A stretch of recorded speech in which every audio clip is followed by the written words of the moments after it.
You might think that my role-playing story began when I was a kid. I guess it kind of did, but we'll get to that. Funnily enough, it began a lot later when I became a parent. My son has always been really big on fantasy and adventure, especially pretending, like kids often are. Still, around the time that he turned 10, he kind of surprised my wife and I by saying that he wanted Dungeons and Dragons for his birthday. The surprise being that he had never even talked about it before, never mind said he wanted to play it. At the time, I never really played it myself, so we were all a little bit worried about how it would go over, and it went as well as you would think. Sure enough, my son was a little bit disappointed with how complicated it could be, and the fact that there wasn't really a board to play around with, and he gave up. Once the dust had settled, though, I asked him, just out of curiosity, what suddenly made him want to try Dungeons and Dragons in the first place, and he told me that he just wanted to try it for storytelling, that there was a lot of opportunity to try things there. He's not wrong.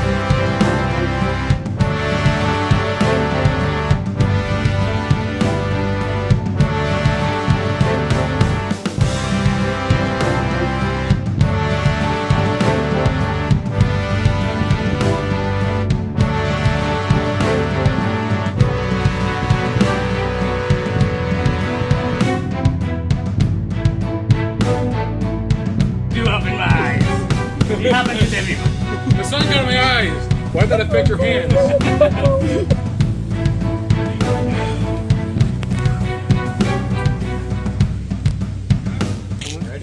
All right, 3, 2, 1, go! Disarm! Disarm? Disarm.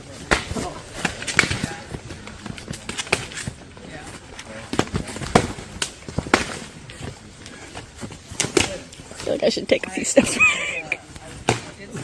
Good hit? Not.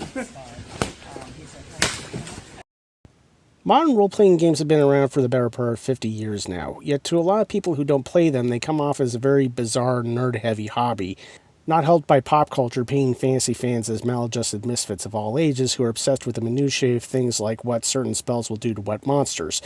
Big Bang Theory, I'm looking in your direction. But the reality is that not only is the hobby enjoyed by almost all kinds of people, some seriously and some very casually, but the idea of pretending to be someone else doing something fantastic is actually a lot more basic than that. It's exactly the same thing that we all do when we're kids. Whenever one of us has played with a toy car or an action figure, we've been role-playing. Whenever a bunch of us have gotten friends together and pretended to be Batman or the Ghostbusters or something, we've been role-playing. Anytime you've ever read a book and imagined you're the main character, you're role-playing. Even sitting around and daydreaming is role-playing. As far as games are concerned, technically anytime that you're playing a game where you're the central character in a big story, you are role-playing regardless of what kind of game it is. However, for our purposes, we need to go back even further than Dungeons & Dragons. D&D started out in the early 1970s as a spin-off of military war games, which are sort of like very big and complex versions of Risk, where players take imaginary army units and battle each other on a field. The gameplay is moderated by a separate player who acts as a referee. One day, a player named Gary Gygax developed a game of his own called Chainmail, which came to have supplemental rules for fantasy creatures in its medieval setting. It caught on enough that another player named David Arneson came up with a setting for this game called Blackmoor, which was a fictional European village that had to deal with constant monster attacks. Organically, players immerse themselves in this world by not only playing brave warriors and mysterious wizards, but the people living with the effects of these fantastic events. Even before that, there was Braunstein, which was developed by his friend and fellow gamer David Wesley. This game was similar to the strategic game Diplomacy, except that the deals and negotiations are acted out. Before very long, all of this evolved into its very first edition of Dungeons & Dragons, and thus the modern role-playing game was born. In all honesty, the person I got me into RPGs was, if you know the spooning experiment from, yes, I know a blast from the past, but when I was a teenager and watching his videos, his Counter Monkey videos about the all the the stories he got up to and the crazy stuff in AD&D and Shadowrun and all these different games and Vampire, I was like, okay, well, I want to have these stories. I want to experience this. Like, I've heard of this D&D, and I've never done anything with it. So I think I was about 16 when I illegally downloaded my first copy of 4th edition to try and figure out how it worked. And that didn't go too well. But when I was 19, I bought the 5th edition player's guide, which had just come out. And I think ever since then, I've been like hooked on the feeling of, you know, contributing and being part of a fictional, but, you know, nuanced and creative world that, you know, you can adventure through or explore and create. I've known Brendan for a long time, and we've always been into role-playing games. So as soon as he started saying, hey, I'm making some games, want to help me out with that? I was like, yeah, absolutely. I'm a professional editor in addition to working on this as well. So it just kind of fit naturally, and it's something I've always wanted to do. I was like a little kid. My buddy, actually it was a babysitter.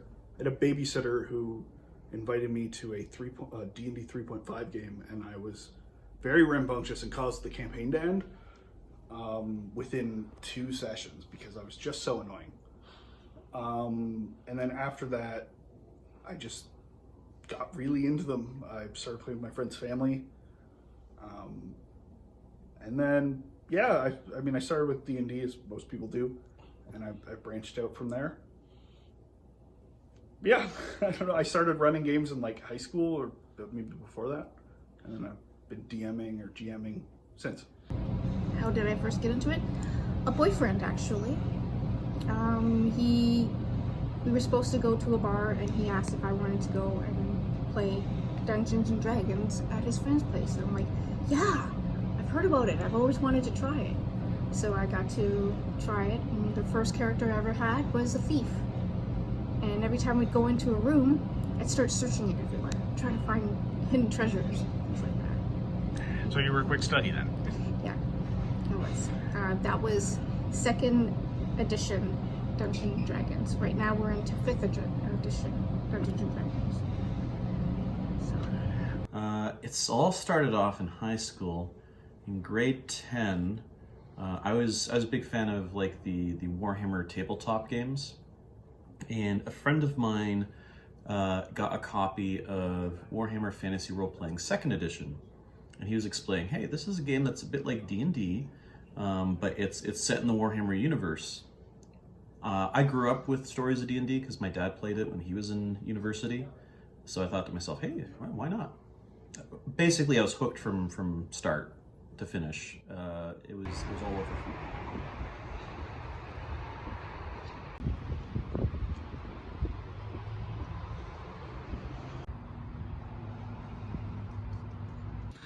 So I help facilitate our Knights of Blackwood Youth D&D League here at the store. So it's a D&D league geared run typically monthly for kids between 8 to 16.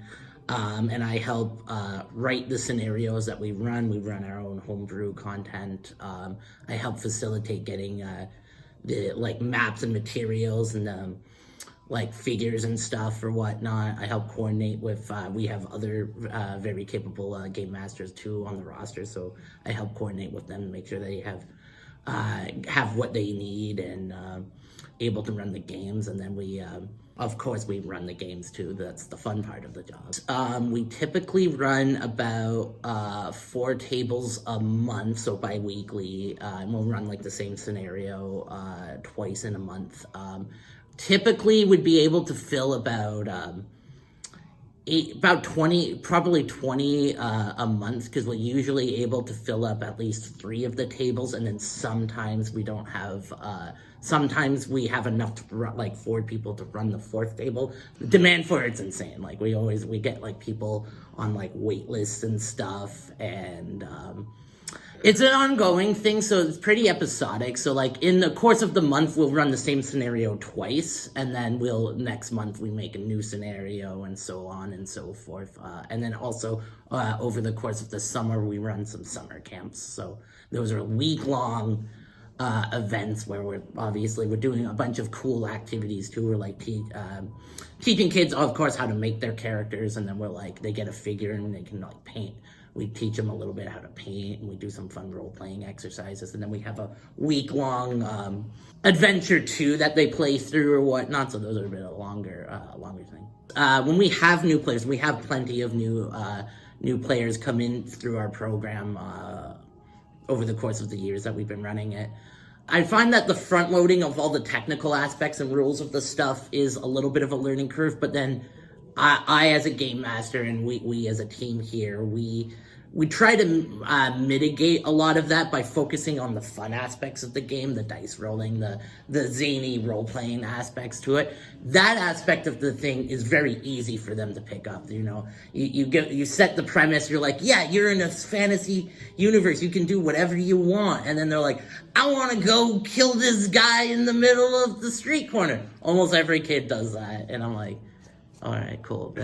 Then they get into it. When it comes to like the real nitty gritty of the rules, sometimes I'll have kids who've been in for years, and they're still like, "What dice do I have to roll to do this or whatnot?" So that part does sometimes take some like reinforcement, but it's also not the important part of the game. So the important parts of the game, it's they get into it really quickly. Once kids understand the degree of freedom, and like I try to facilitate that to a degree. Sometimes it gets a little disruptive, so I'd be like, no, okay, you can't kill like everybody in the town or whatnot. But they always want to push the boundaries at first, so you'll get like a lot of the kids will like being a rogue, and they'll like going around and steal everything because they're like, oh, this is new and novel, I don't really get to do this. Then you get some kids who especially find anyone who kind of gear towards spellcasters, usually like just kind of sitting on the sidelines, and then they want to cast like a cool spell or whatnot.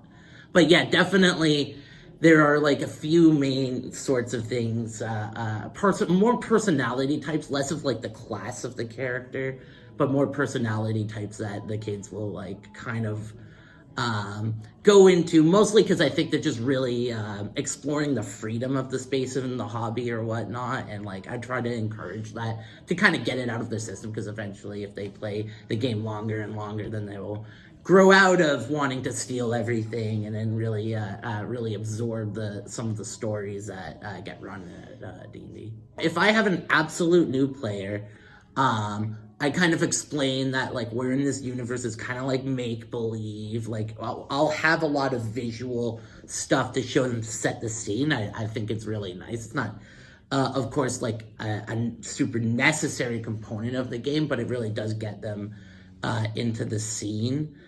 And yeah, like when I get that, I actually use the basis of video games or movies or whatnot as a way to settle them in, being like, this is like those things, but you can do anything you want.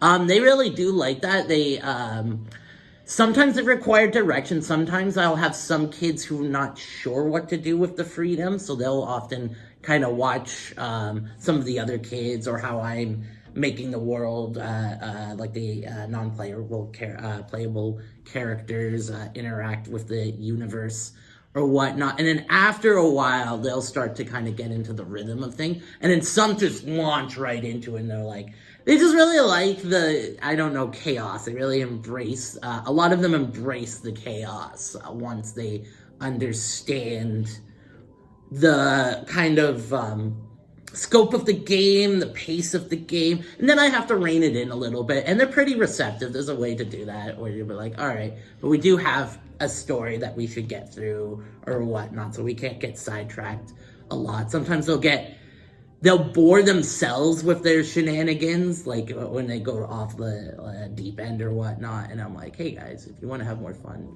stop doing the crazy stuff you're doing. And then they're like, okay. I think in modern times there's been a push for more tangible media. I think that's the best way to put it. I feel like with video games and the way they are and the monetization style and everything going on with them, I feel like it's pushed people away who aren't like hyper invested into them. And I feel like people are looking for some sort of escape into something that is more creative and interpersonal, and also there's just the you know, the tangible ability to, you know, roll dice and like meaningfully contribute to your character. It's really that idea of a emergent story, right? I love the concept of emergent stories where you've got different people who are sharing the same story space and interacting with the world, and in the end it's kind of like you got all these ingredients that come together and there's some kind of magic that happens where a full story comes out. Some role-playing game products assume that you're following like a very strict adventure path, but the real fun is when you leave that open and the story that comes out of it is something that you, the DM, the other players have created together, and that's always cool. It was fun. I've always been good at telling stories, and none of my friends wanted to do it, so I thought, hey, it'd be fun to, you know, run games for people, like try Call of Cthulhu, or, you know, some weird stuff you'd find online, stuff like that. Dungeon World was really what got me to DM seriously, because that game has an amazing section on GMing.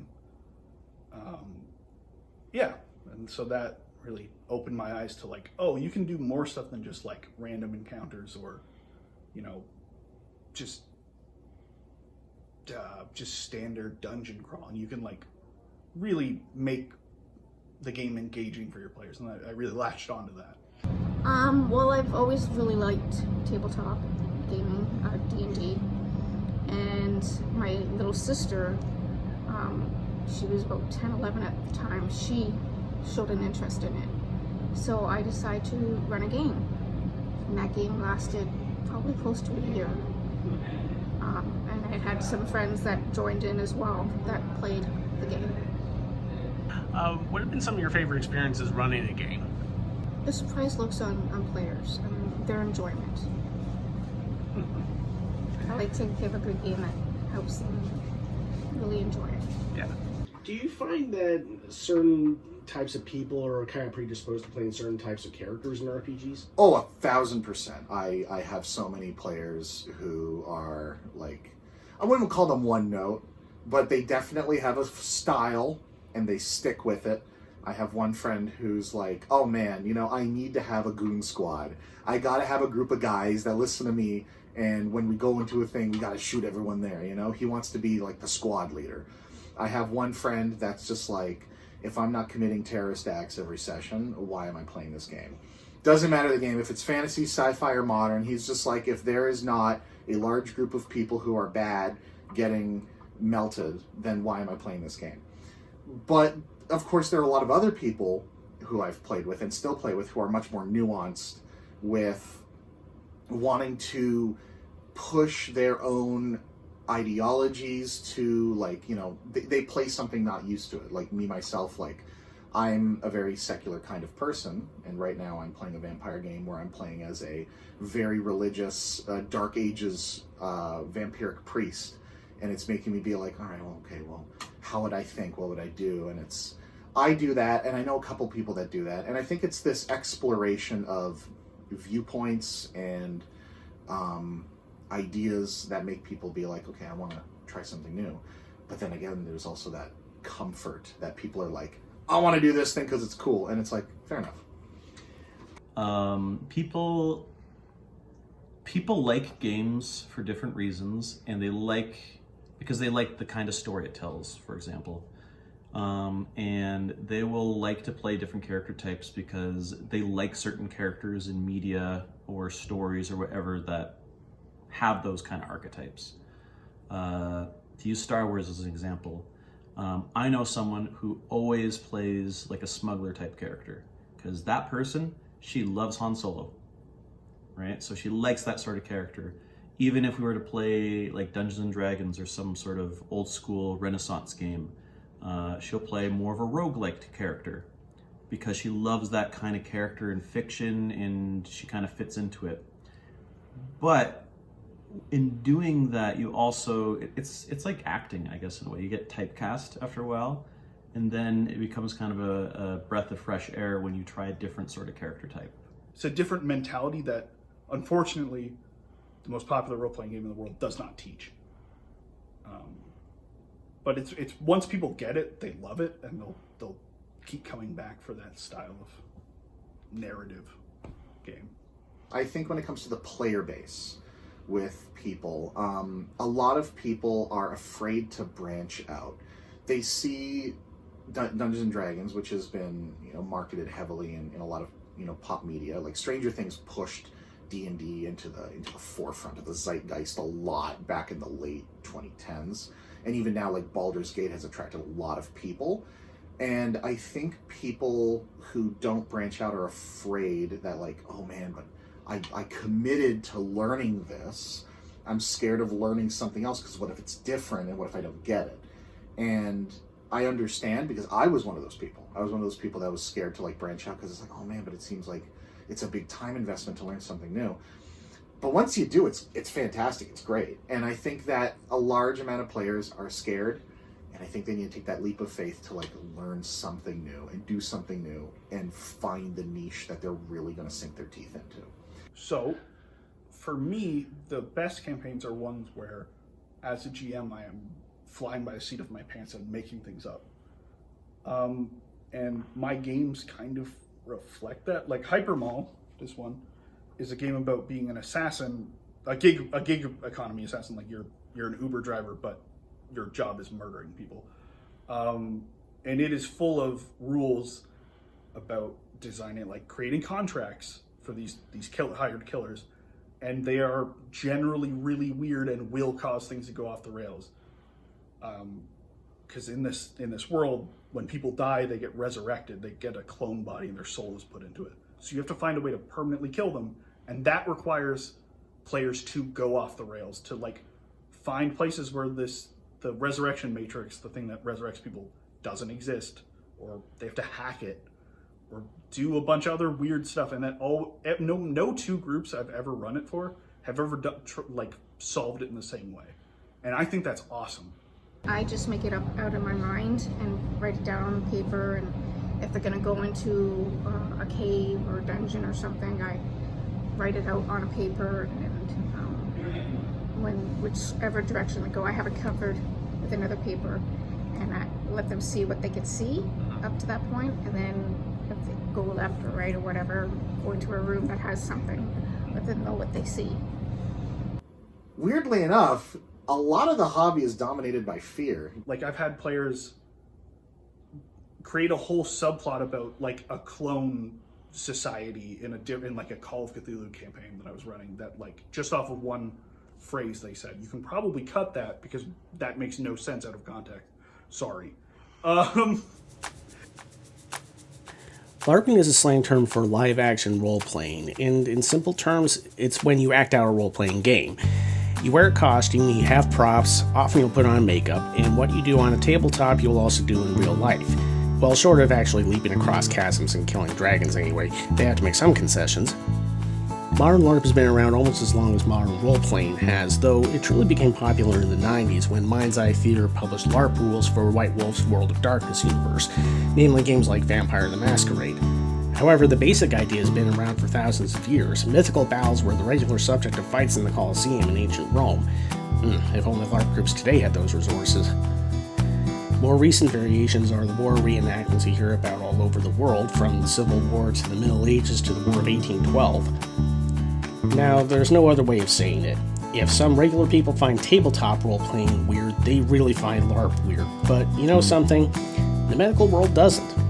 Psychodrama, where patients act out elements of their cases under the direction of a therapist, was created by Jacob L. Moreno in the 1920s. For that matter, anytime that doctors, soldiers, and cops do a training simulation, or lawyers do a mock trial, that is basically live-action role-playing. Ever the frustrated filmmaker and storyteller, what made my ears perk up was talking to some people who run LARPs and realizing that it was very similar to improvisational theater. George Takei once observed that people make fun of cosplayers while not even batting an eye at sports fans who dress in wacky outfits to support their favorite teams, It's really not that different with LARP and these more accepted forms of playing pretend. LARP as we know it now, with the acting out of fantasy and adventure role-playing games, came about in the 1970s, not surprisingly in the wake of D&D taking off, and even became popularized in modern sci-fi in books like Dream Park and films like Westworld. It's gone on strong ever since, in venues as small as a mock parlor in a community center, or as large as an entire mock medieval village. As someone that thrives off of that sort of impromptu action, I thrive off of it personally, and I don't see it as a negative. I think the whole point of the game system and the hobby is to be off script and to not be stuck in that railroad. So as soon as someone does something which is, I suppose, off script, whether it's detrimental or good or just completely unexpected, I see it as a golden opportunity, because it's like, oh great, now I can make the player suffer for the consequences of their actions.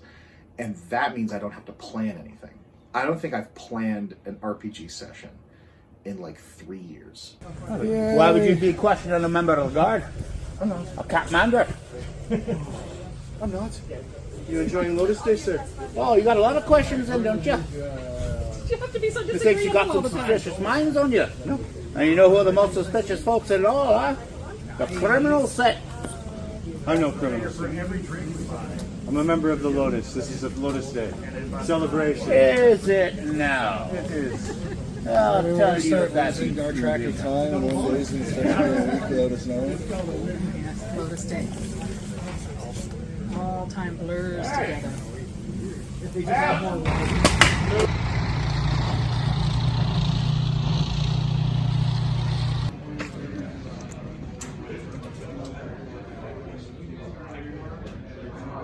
This guy's tapped, and this guy's tapped. So I can only attack with whatever I'm doing. I'll attack you for 3 Sure. I think the biggest piece that role-playing games speak to me is that they really allow you to tell a story. They really allow you to develop a character in any way that you can feasibly develop them. It's the one kind of game where I think more than any other game, winning isn't necessarily the point. Your character dying or your character losing a fight. In other games, this is just a loss, and in D&D especially, or any role-playing game, they can become character-defining moments.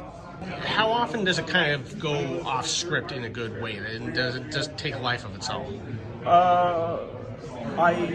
Most of the time, I admit most of the DMs I've seen that handle it very well somehow maintain that to the script, not like pull things back to the script, but interweave it very quickly in what they were already planning in a sort of seamless way, where I somewhat lack that ability, but just try to let it ride in whatever direction people want to go in. I don't think there's any reason to rein in people's fun if they're having fun doing whatever they're doing. Well, I think this definitely depends on experience, but I think it also depends on what kind of person is running the game.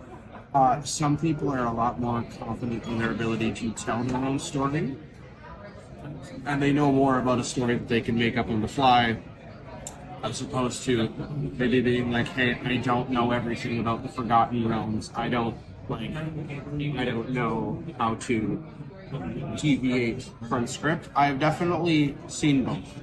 As a GM, you have a plan, and most assuredly, even if you plan from scenarios A all the way to F, there's probably like scenario T, S, or Z that you haven't accounted for. So I think it's really the mark of a good DM to roll with those punches. You, as a game designer, can't account for what your players are going to do. You can't test for every scenario. It is simply impossible. If there's a way to break your game, the players will. If you give them enough time and resource, they will break it. You know, sometimes they're like, oh, they're going into this fight, like, oh, we're just going to completely avoid it. And you're like, oh wow, okay, so this is what I had all of my prep time towards, and that's for naught. So I have to figure out A, how to contrive this scenario in another place, or B, figure out something on the fly. Both are valid, but especially if you are going to contrive a way to have that scenario still be a thing, you really need to do it elegantly in a way that your players don't feel like the choice has been taken away from them, because it's the thing that you need your players to always have, this choice. Go ahead and also play an action points. I'm probably going to get the same thing as you did, but it was great. Yeah, I get the same thing. Goes back a lot. Sure.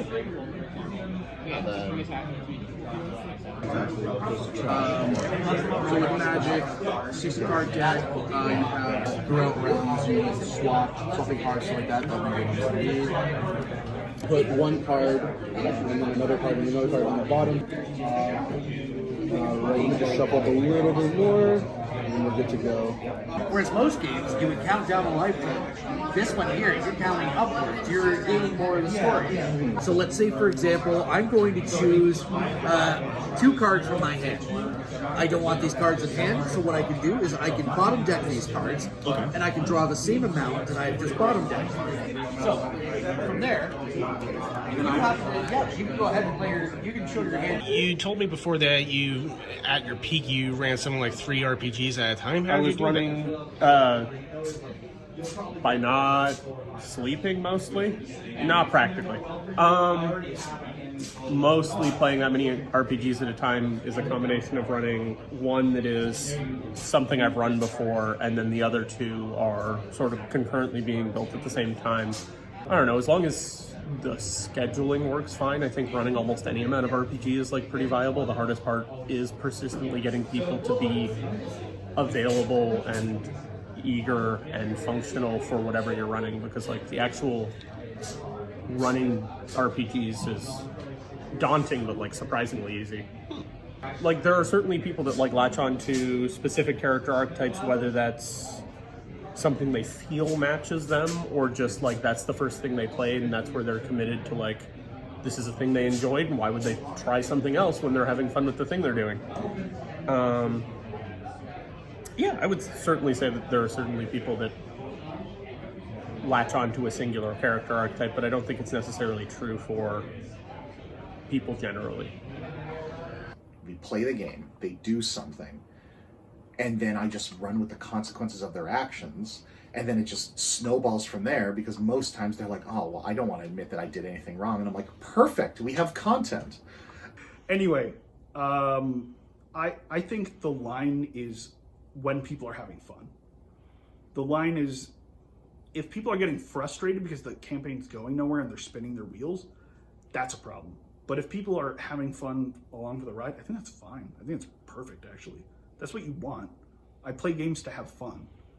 Parents, if I could depict a lineup of parents wanting to get their kid, like learning a little, hearing a little bit about D&D, coming asking us about what D&D programming we offer. It's night. They get excited about it. We tell them the kind of crazy sessions we run or whatnot.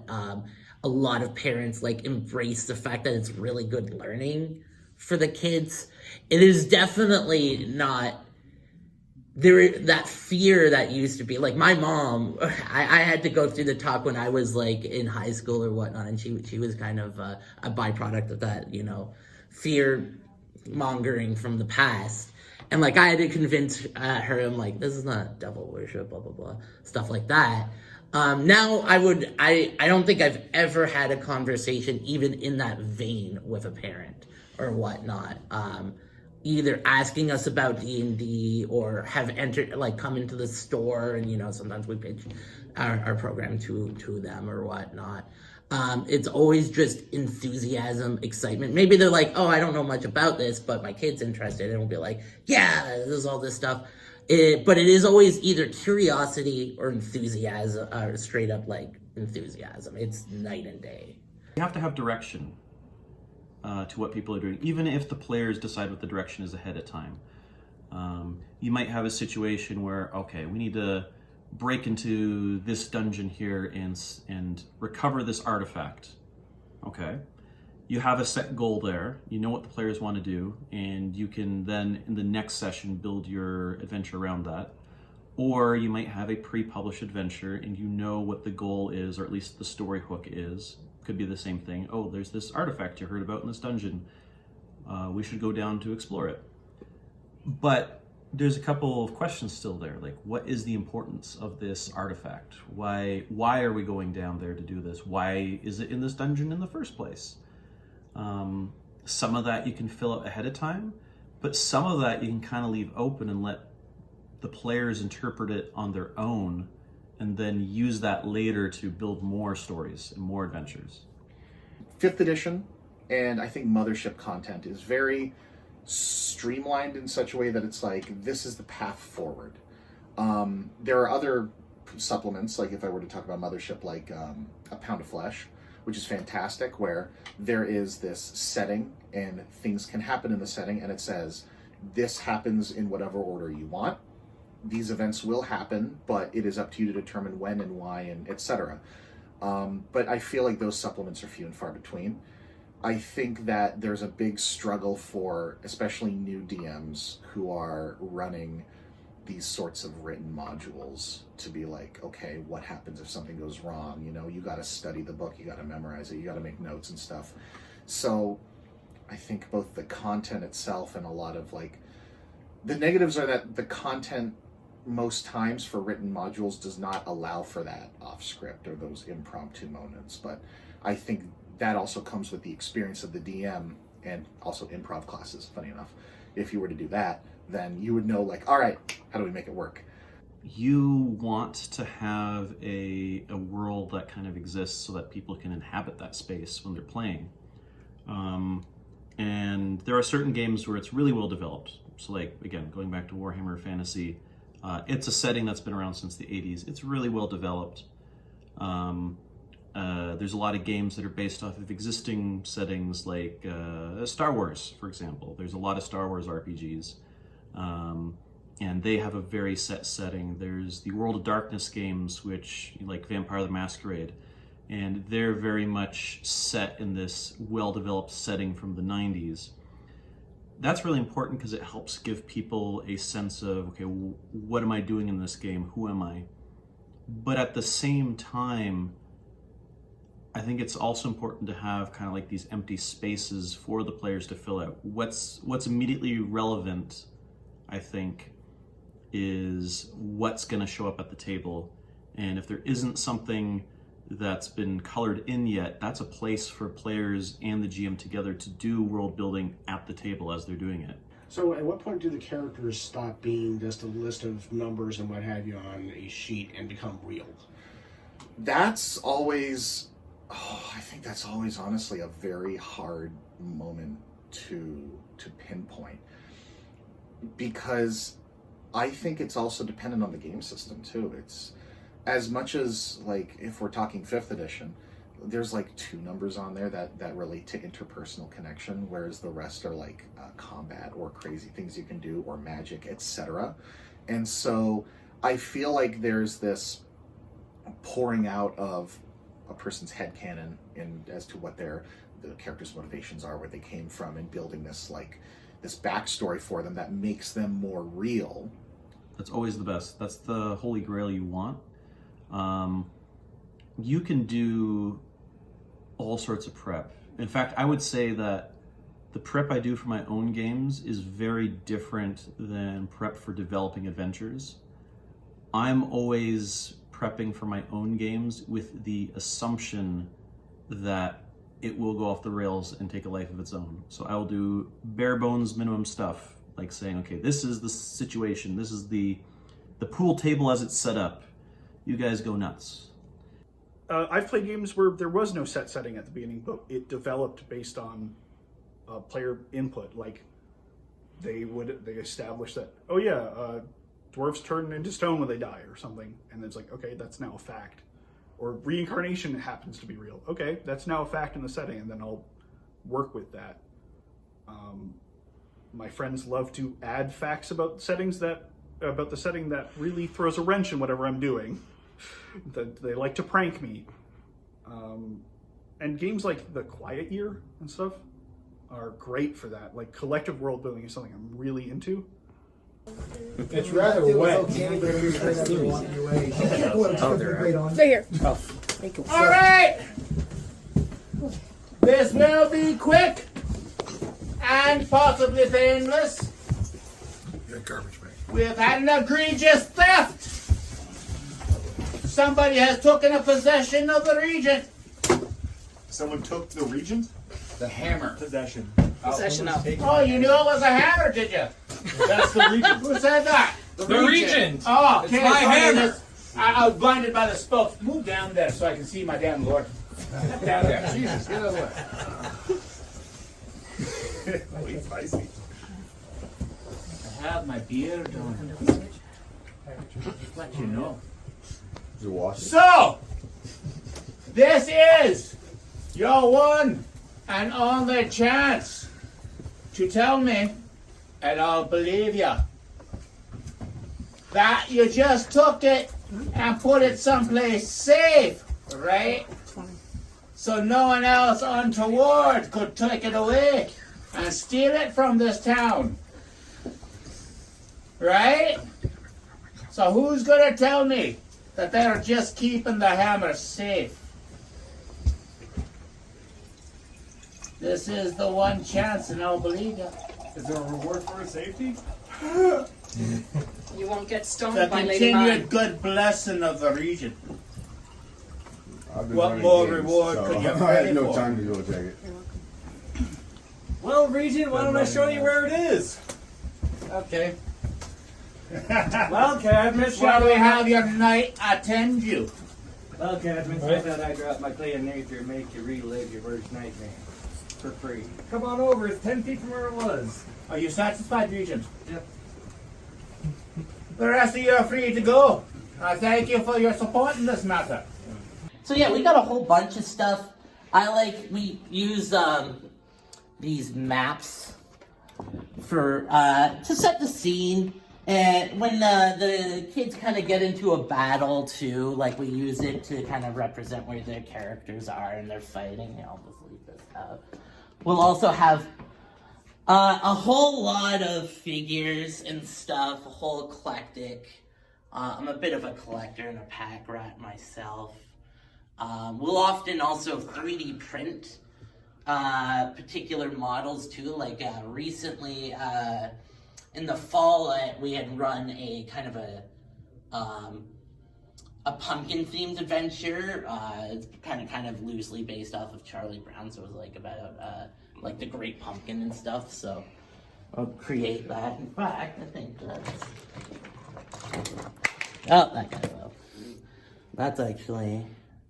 And so these guys will also actually paint ourselves. So this is, I'm not like the best painter, but we do have a lot of neurodivergent children, a lot of people on the spectrum, or when I myself am on the spectrum.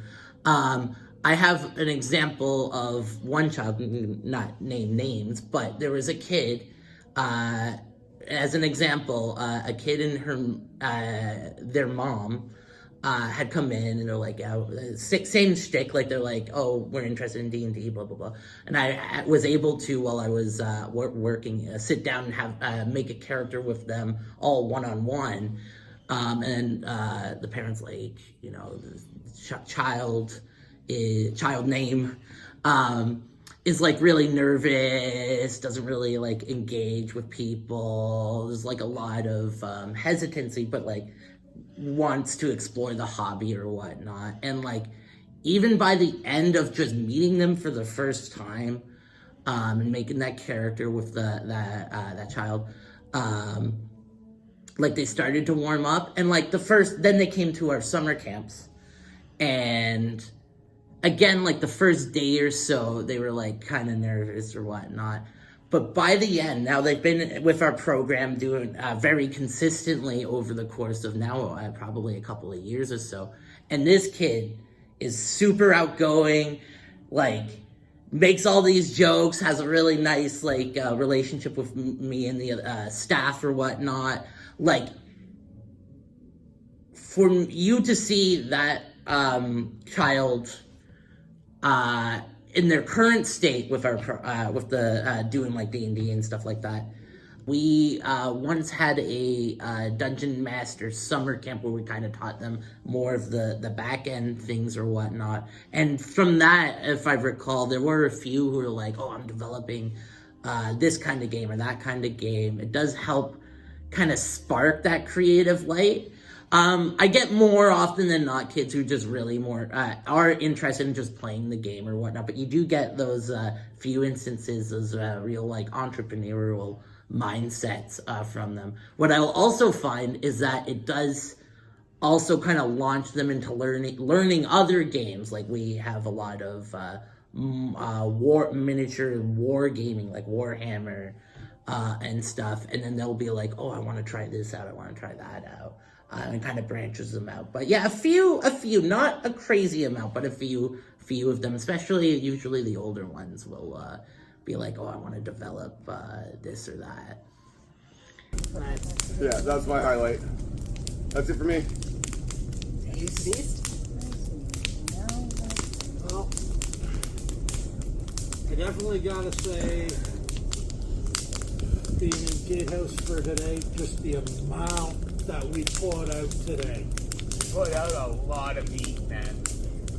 We put out a lot of NPCs, we put out a lot of stuff.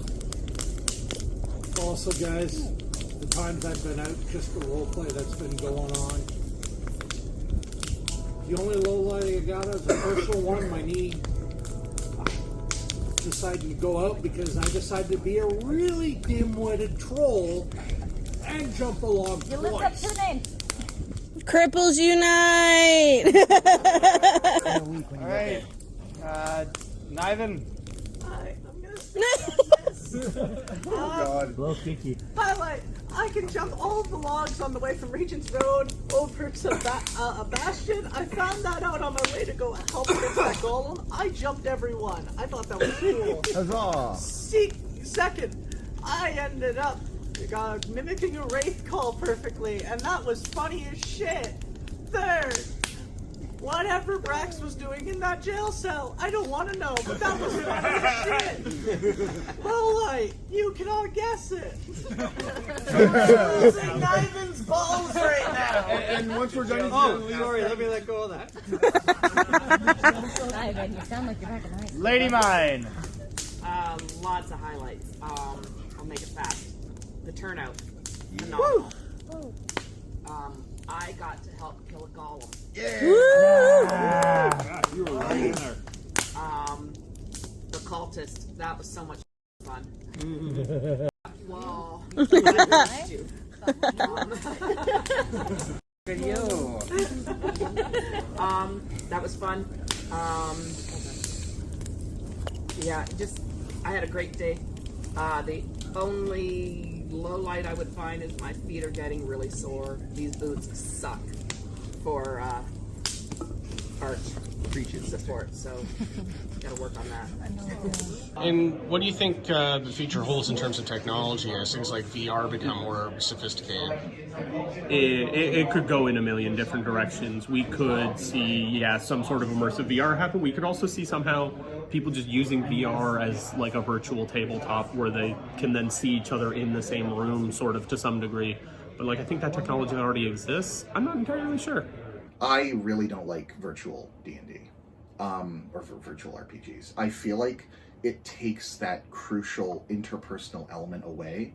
Even if it's on camera, it's just, there's this separation, and I really thrive off of this, this close-knit community, this group that works together, plays together, and solves problems, but you can feed off each other's energy and understand body language and get a vibe for each other.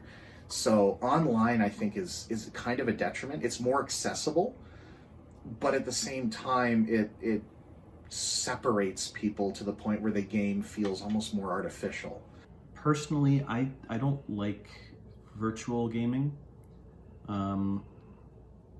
mostly because you don't get to interact with the people there. For me, I think the social interaction is also very important because you can kind of build off of each other's energy, and you get like an immediate feedback based on people's facial features and reactions.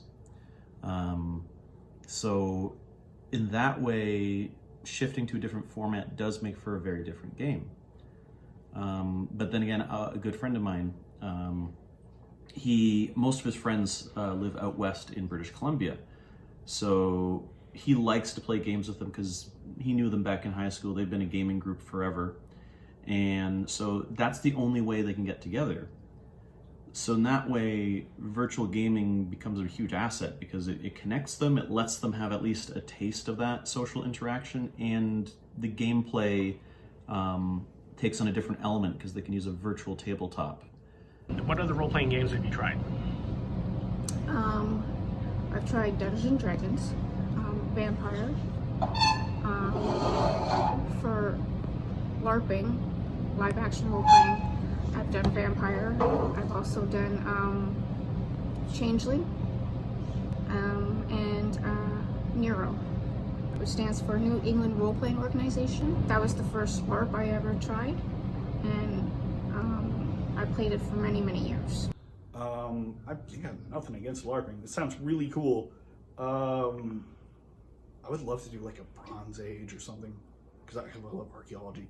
But LARPing specifically is like, I'm just really interested in how you, what interests me about LARPing is that you have to have a shared rule set, but you also have to like, it's kind of, you have to communicate with the other people at the LARP, right?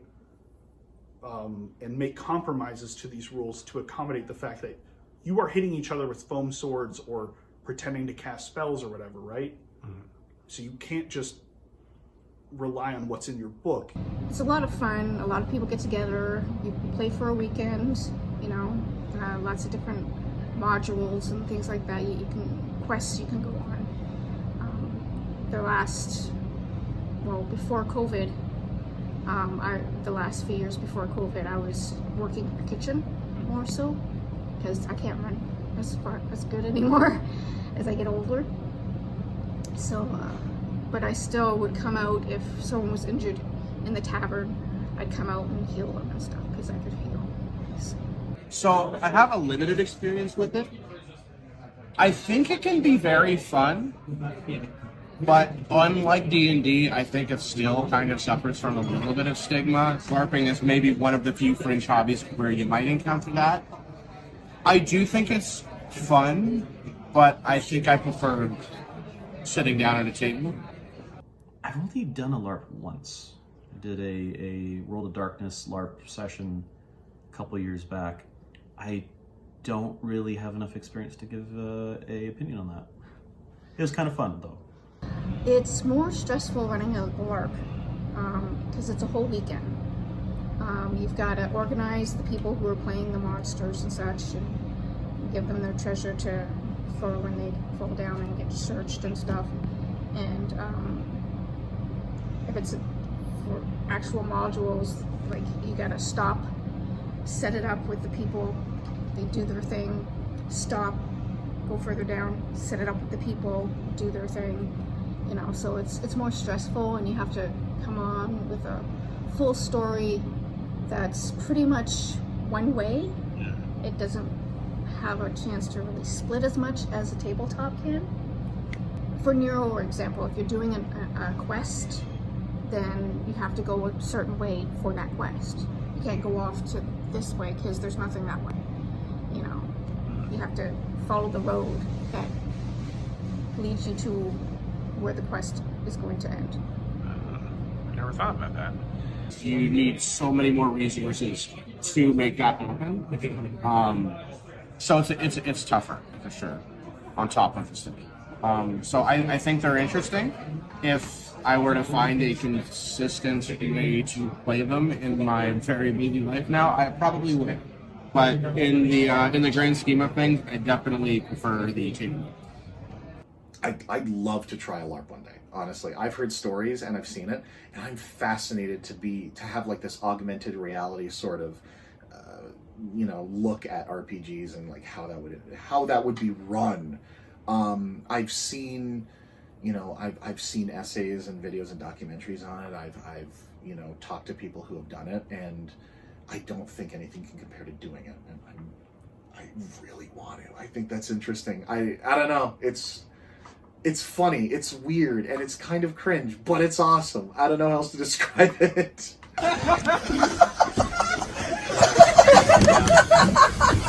Yeah. Look out! Incoming! Hey, where am I?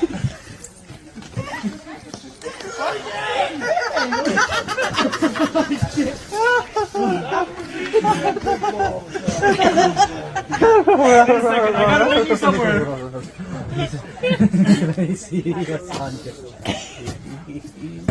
I want to try and see if it's You get to be something that you wouldn't normally be able to be. You know, you could be something you totally fantasize about thought would be cool to play. You know, like even a different race. They have, in Nero, they have scavengers, which are half human, half animal. Whatever animal you want to be. So you could be like half raccoon, half human, you know. This one is just a reference to help them, like if one of their spells is a cone type spell, it shows the shape. Or if it's a cube, sphere, cylinder, line. Gives them little tips on what to do and how to do it.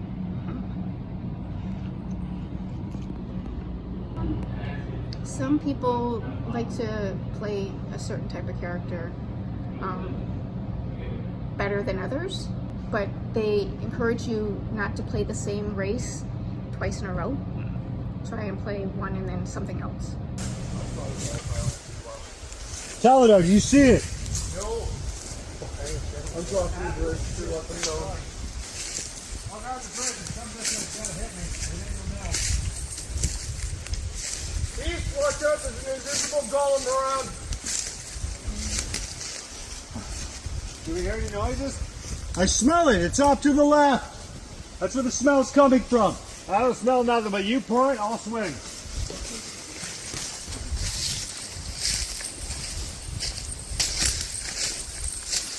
That way, to my right. Cut through the works to the right. Make this move.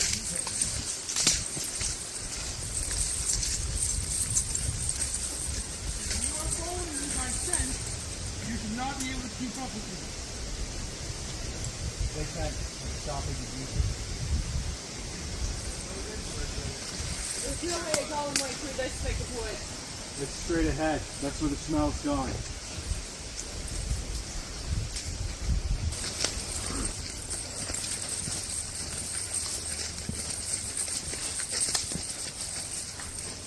Rain, stop. The smell is straight ahead of me. Just passing the tent. Now it's gone. Right past.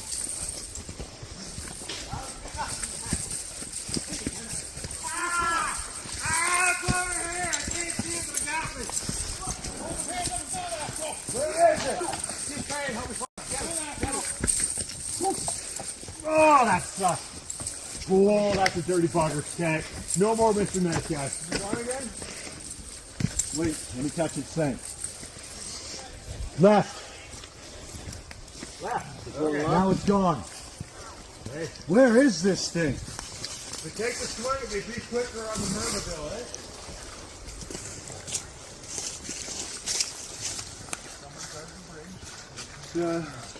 Peace.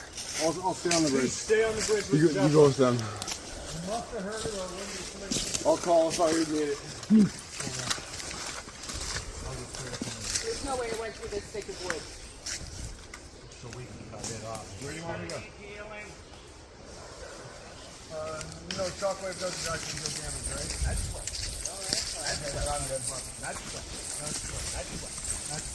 You want to come your guys' way? And it better not be back in our fucking camp. We got some on the bridge. If it goes back towards town, or Nothing here. does anybody have see astral, see invisible? Where's Llewellyn? He's tuckered. He can pop into astral. That's what I'm trying to do. Out of astral, crush! Oh shit! Head on fire! Sheer will! Legend weapon! Legend weapon! Legend weapon! I think I'm dead. Shockwave! Dead. What got you interested in LARPing? Boyfriend. Same boyfriend. He had tried LARPing in the States where Nero first started. And his friend decided to make a chapter out here. And so I wanted to be a spellcaster.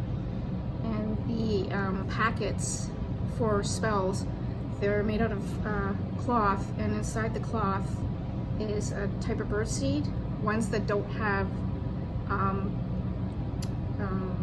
sunflower seeds because they poke through the material, and wrapped up with elastic. And then you say an incant and throw the packet at the person. If it hits the person, they take the damage or the healing. Res 4. What happened to you? Thank you, Melissa. He crushed me. Have a little slip, trip, and fall? He crushed me. Oh, well. Back at it again. That's 6. Yeah, 6 damage. Still in. Legend weapon! Shockwave! Like. None. Legend weapon! Magic weapon! Push! Legend weapon! Shockwave! Shockwave! Magic weapon! Holy shit, I need to learn shockwave. This is bullshit. Slice! Magic weapon! Slice! Shockwave! Magic weapon! Magic weapon! Slice!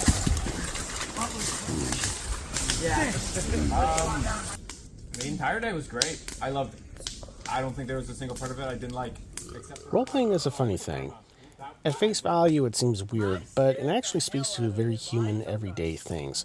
Whether it's imagination, therapy, exploration, storytelling, everything in between, or something else, it comes down to using fantasy to understand yourself. It can be high fantasy, cyberpunk, horror, mystery, it doesn't matter. You're just out of your own head, out of your body, and out of your comfort zone on your own terms to find out what you're made of. However, that can only go so far with a truly blank slate. You need some kind of guide for that kind of immersion storytelling. A tone needs to be set, and you need something to explore. You need contacts, companions, and enemies. You need something to make you go out on this journey, whether you're seeking glory in the first place or just get caught up in it while minding your own humble business. You need something that goes bump in the night, someone to save, someone to avenge, or even just a place to check out. That's not only what game masters do, but what players do with them. They don't just play a game, they make it together. They build a world.